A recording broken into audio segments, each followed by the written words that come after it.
Bonsoir tout le monde, nous sommes le mardi 7 avril, je vous souhaite une joyeuse Pâques.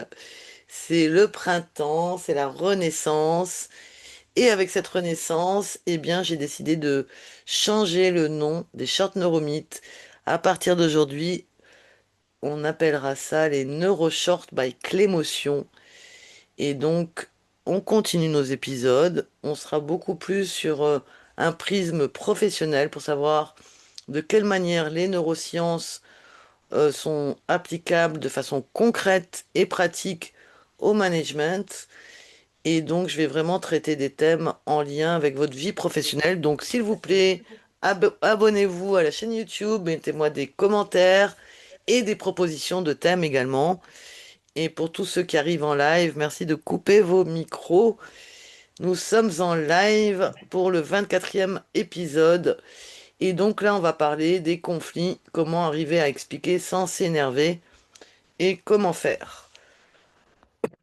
Donc, comme d'habitude, les personnes qui sont en live, à la fin de la présentation, j'arrêterai l'enregistrement pour que vous puissiez poser vos questions en direct et en live. Et en attendant, on y va, on avance. Donc, en introduction, ben, on est vraiment dans le mythe de il faut bien expliquer pour éviter le conflit, il faut être pédagogue, mais ça vous arrive que vous expliquiez, on ne comprend pas ce que vous demandez, et vous répétez, on n'entend pas, vous insistez, et vous avez l'impression de parler à un mur, ou bien vous répétez toujours les mêmes choses, et la personne s'excuse à chaque fois, et ça commence à bouillonner à l'intérieur, ça vous énerve.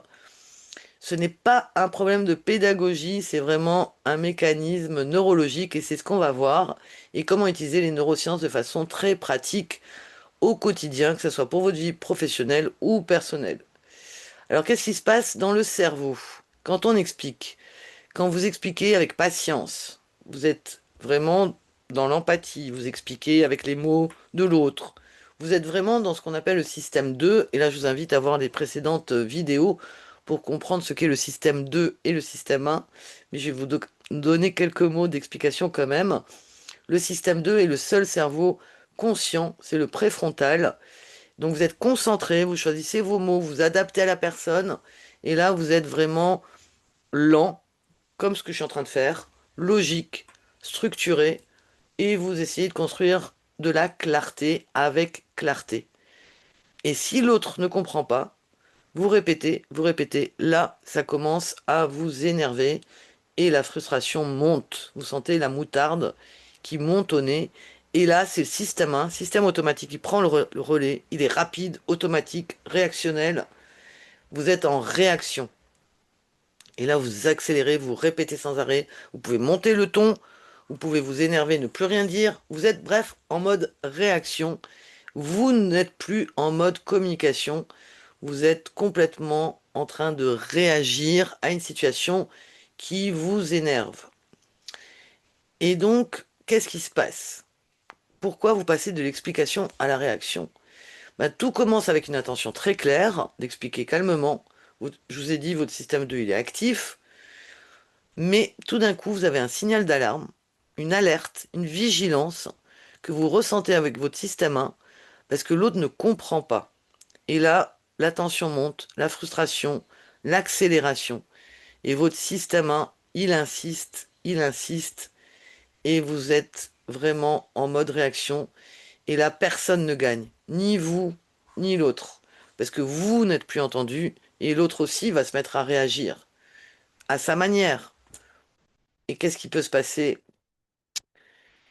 Et ben, une fois qu'on a passé le système 2, on est patient, on bascule dans ce signal d'alerte et on prend le relais. Et vous êtes vraiment là dans la répétition. Vous avez perdu votre état de clarté.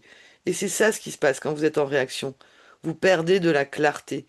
Et la connaissance de vos cerveaux vous permet de comprendre comment remettre de la clarté. Et en fait, quand vous êtes comme ça, en hyper-réaction, donc en fait, l'autre en face, il est en système 1, donc vous n'êtes plus du tout ni l'un ni l'autre en système 2, c'est système 1 contre système 1, vous êtes en hyper-réaction, l'autre, il peut aussi s'énerver, ou il peut partir en fuyant, La fuite est une réaction également, la colère, ça peut être de la tristesse aussi. On est tous les deux en mode réaction et la communication est coupée. Donc la vraie façon de faire, c'est le questionnement. Le questionnement, c'est le déclic pour réactiver le système de chez vous, mais chez l'autre aussi. Posez-vous la question, est-ce que je suis en train d'expliquer ou de réagir? C'est très difficile ce que je vous demande, hein. C'est d'avoir cette vue du balcon en même temps que vous êtes en mode automatique. Mais plus vous allez le faire, plus vous allez voir que ça va être facile parce que vous allez rééduquer votre cerveau. Et pour cela, il faut écouter ses émotions, prendre conscience des signaux faibles dans votre corps et de prendre conscience que vous êtes en mode réaction. Vous dire, ouh là ça va pas, j'ai mes alertes, j'ai mes antennes qui me disent que je suis en réaction, j'ai mes émotions qui montent, j'ai ma colère qui monte, j'ai ma peur qui monte aussi, ou ma tristesse. Et là, revenez au corps. Posez-vous, respirez. Ça fait descendre la chimie du cerveau, ça fait descendre votre taux de cortisol. Le fait de respirer vous permet de revenir dans un état plus calme, de vraiment rebaisser ce niveau de production des neurotransmetteurs. Et pour cela, c'est ce que j'appelle la vue du balcon, la prise de hauteur. Et la semaine dernière, on a parlé de la différence entre prendre de la hauteur et prendre du recul. Et ce n'est pas la même chose. Donc je vous invite à aller voir la vidéo de la semaine dernière. C'est vraiment marquer une pause en conscience, consciemment, et d'observer la situation sans essayer de la traiter, sans essayer de convaincre, sans essayer de forcer. C'est vraiment vous créer un espace. C'est comme si vous mettiez pause entre le stimulus de la réaction et la réponse. Et quand vous faites ça, quand vous êtes dans le questionnement à vous-même, vous pouvez aussi questionner l'autre. Et quand vous êtes dans le questionnement, vous réactivez le système de l'autre personne en face. Et c'est vraiment la clé.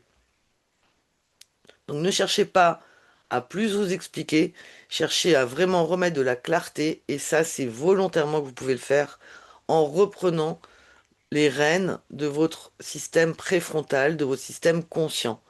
C'est d'observer ce qui se passe en vous, mais aussi, regardez-vous, vue du balcon tous les deux, de choisir une réponse adaptée, une question adaptée. Je vous invite vraiment à aller vers le questionnement pour pouvoir redéclencher la clarté. Et ça, c'est une vraie compétence de communication.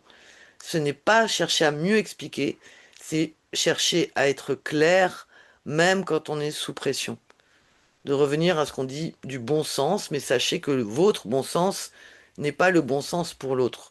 Par contre, dans le questionnement à vous-même et le questionnement à l'autre, vous ramenez de la clarté dans l'échange. Et donc le problème, ce n'est pas l'autre, c'est que vous avez perdu votre état de clarté.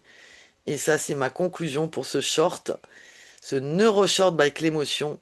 Donc en conclusion, ne cherchez pas à expliquer mieux. Ce n'est pas une question de pédagogie, c'est un mécanisme neurologique. C'est quand votre système 1 prend le dessus, vous êtes en mode réaction, donc vous basculez et vous perdez le contrôle, vous perdez la clarté. Donc la vraie connaissance, la vraie compétence, c'est de reconnaître ce basculement et revenir dans votre système 2. Et c'est ce que je vous apprends dans le parcours Clémotion. Et je vous invite à vraiment vous abonner à cette chaîne. Il y a plein de vidéos intéressantes. Et la semaine prochaine, on va traiter d'un nouveau thème qui est l'authenticité. Est-ce que c'est possible d'être soi au travail? Et je vous parlerai d'authenticité versus performance, chercher à bien faire. Voilà, et pour ceux qui veulent découvrir Clémotion, j'ai développé 7 protocoles donc, qui sont assez courts. Il y a différents protocoles, stop rumination, stop pression, avec différents prix de lancement. Donc je fais des promotions actuellement. Et celle que je vous conseille par rapport au thème d'aujourd'hui, c'est le stop conflit qui détaille, qui va beaucoup plus loin que ce short. Par définition, c'est un short. Et l'avantage des personnes qui sont en live, c'est qu'on va pouvoir maintenant discuter ensemble, échanger de situations particulières. Et pour ceux qui veulent aller plus loin, ben, je vous invite à venir dimanche prochain à 20 heures, où je vous fais découvrir le parcours Clémotion dans son ensemble.